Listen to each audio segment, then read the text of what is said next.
Hello friends, welcome back to our channel. നമ്മൾ കാണാൻ പോകുന്ന കസിൻസ് ആൻഡ് കല്യാണം എന്ന് പറഞ്ഞ മലയാളം വെബ് സീരീസിൻ്റെ എപ്പിസോഡ് 22 ഇനി മുമ്പുള്ള എപ്പിസോഡ് നിങ്ങൾ കണ്ടിട്ടില്ല, ഞാൻ ലിങ്ക് ഡിസ്ക്രിപ്ഷനിൽ കൊടുത്തിട്ടുണ്ട് ഗൈസ്. കാണാത്തവർ തീർച്ചയായും കാണുക. അപ്പം നമുക്ക് നേരെ വീഡിയോയിലേക്ക് പോകാം. ഈ ഒരു എപ്പിസോഡ് തുടങ്ങുന്നതിന് നമ്മുടെ മനുവിൻ്റെ അമ്മ മനുവിനെ വഴക്ക് പറഞ്ഞുകൊണ്ട് തന്നെ അവനെ ഇപ്പോൾ ഇവിടെ നിന്ന് കാണുന്നില്ലായിരുന്നു. അതുകൊണ്ട് തന്നെ ബാക്കിയുള്ള കസിൻസ് എല്ലാവരും ഇപ്പം മനുവിനെ അന്വേഷിക്കുകയാണ്. മനുവിനെ എത്ര അന്വേഷിച്ചിട്ടും അവിടെ ഒന്നും കാണുന്നില്ലായിരുന്നു. ആ ഒരു സമയത്ത് നമ്മുടെ സംസ്കൃതി അവരോട് എല്ലാവരോടും പറയുന്നത് അശ്വതിയും ദിയയും കൂടെ സ്കൂട്ടിയിൽ മനുവിനെ അന്വേഷിക്കും, ബാക്കിയുള്ള ഞങ്ങൾ ഇവിടെ അന്വേഷിക്കാമെന്ന് അവരോട് പറയുകയാണ്. അങ്ങനെ ഇപ്പോൾ ദിയ അശ്വതിയും കൂടെ മനുവിനെ അന്വേഷിച്ച് ഓരോ സ്ഥലത്തോട്ട് പോവുകയാണ്. അങ്ങനെ പോകുന്നവർ നമ്മുടെ ദിയ മനു ഒരു ഹോട്ടലിൽ ഇരിക്കുന്നത് കാണുകയാണ്. ഇപ്പോൾ അശ്വതിയും ദിയോട് പറയുകയാണ്, നീ പോയി മനുവിനെ വിളിച്ചുകൊണ്ട് വീട്ടിലോട്ട് പോയി, എനിക്ക് എൻ്റെ ഫ്രണ്ട്സ് എല്ലാവരും ഇപ്പോൾ വീട്ടിൽ വന്നാണ്, അവരെടുത്തിട്ട് ചെല്ലണമെന്ന് പറഞ്ഞ് അശ്വതി ഇപ്പോൾ പോവുകയാണ്. ദിയ ഇപ്പം മനുവിൻ്റെ അടുത്തോട്ട് ചെല്ലുകയാണ്. എന്നിട്ട് അവനോട് ചോദിക്കുകയാണ്, നീ എന്താണ് ആരോടും പറയാതെ ഇവിടെ ഇരിക്കുന്നതെന്ന്. ഇത് കേട്ട മനു അവളോട് പറയുകയാണ്, എനിക്ക് ഇവിടെ ഇരിക്കാൻ പോലും സ്വാതന്ത്ര്യമില്ലയോ എന്ന്. ഇത് കേട്ട നമ്മുടെ ദിയ മനുവിനോട് പറയുകയാണ്, എനിക്ക് നിന്നോട് കുറച്ച് കാര്യങ്ങൾ സംസാരിക്കാനുണ്ടെന്ന്. അങ്ങനെ ഇപ്പം ദിയ ഇപ്പം മനുവിനോട് ചോദിക്കുകയാണ്, നിന്റെ അമ്മയില്ലേ നിന്നെ വഴക്ക് പറഞ്ഞു, അതിനെന്താണ് നീ ഇത്ര വാശി പിടിക്കുന്നതെന്ന് ചോദിക്കുകയാണ്. ഇത് കേട്ട മനു ഇപ്പോൾ അവളോട് പറയുകയാണ്, എൻ്റെ അമ്മയൊക്കെ കൂടുതൽ മേഘയുടെ അമ്മയാണ് എനിക്ക് സ്നേഹം തന്നിട്ടുള്ളത്, അതുകൂടാതെ എൻ്റെ അനിയത്തിയൊക്കെ കൂടുതൽ ഞാൻ മേഘയാണ് കണ്ടിട്ടുള്ളത് എന്നും പറയുകയാണ്. അതുകൊണ്ട് തന്നെ അവരെ ആരെങ്കിലും വേദനിപ്പിച്ച് പറയുകയാണ്, അതെനിക്ക് സഹിക്കാൻ പറ്റത്തില്ല എന്ന് ദിയോട് ഇപ്പം മനു പറയുകയാണ്.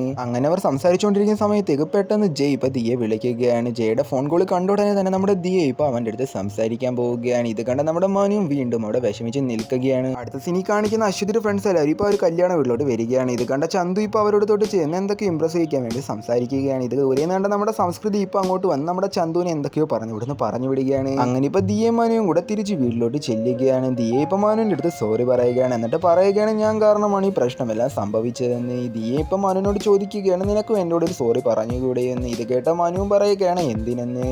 ദിയെ ഇപ്പം മനുവിനോട് പറയുകയാണ്, നീ എൻ്റെ അടുത്ത് അന്ന് 2 ടൈമർ എന്ന് പറഞ്ഞില്ലയോ എന്ന്. ഇത് കേട്ട മനു ഇപ്പോൾ അവളോട് പറയുകയാണ്, ഞാൻ അന്ന് തന്നെ നിൻ്റെ അടുത്ത് 1000 വട്ടം സോറി പറഞ്ഞില്ലയോ എന്നും പറഞ്ഞ് അവർ രണ്ടുപേരും റൂമിലോട്ട് പോവുകയാണ് ഗൈസ്. അതോടുകൂടി ഒരു എപ്പിസോഡും അവസാനിക്കുകയാണ്.